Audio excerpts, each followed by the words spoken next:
keep opening the stop. That means I was widening. Okay, wherever I had my initial stop loss, protect the initial entry long, I was like, okay, I know I'm right, but I'm probably wrong where I'm placing my stop. So I have to just sit through a little bit more.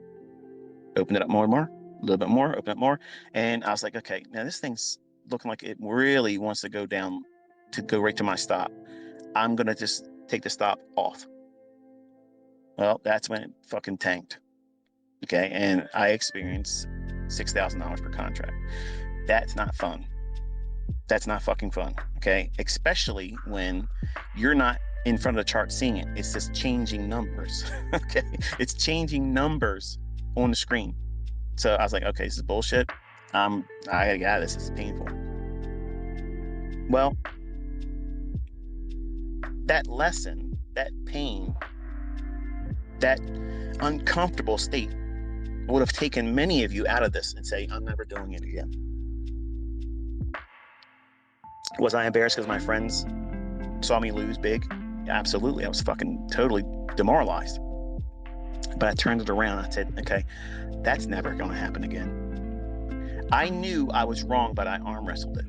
I knew I was fucking wrong. I was under the pressure of the market's thumb, and it was giving me all the time in the world to save my own neck, and I wouldn't listen. I came in with my preconceived notions that this is what the market's going to do. I married the vein. I sold my soul to that trade. I was not going to let go of it. And it punished me. It tore my ass up. And that's that gapping feature that I tell you about that I was afraid of. That's where I learned that lesson from, because the Swiss franc just kept going lower. And then in the next session, I'm holding over, it just gaps further against me. I'm like, what the fuck? Clearly it's got to be done now. Nope. 4 days later, I'm still in there. No stop. No stop. And account gone.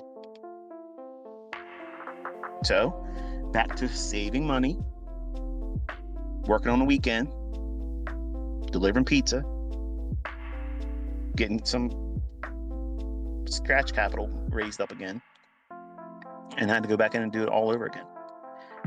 And the only lesson I learned from that at the time was don't hold overnight on futures and currencies because the gaps are too much. That was the only lesson at the time that I learned. But now, knowing back what I know now, there's so many things that I understand about price action that I would never have gone long now.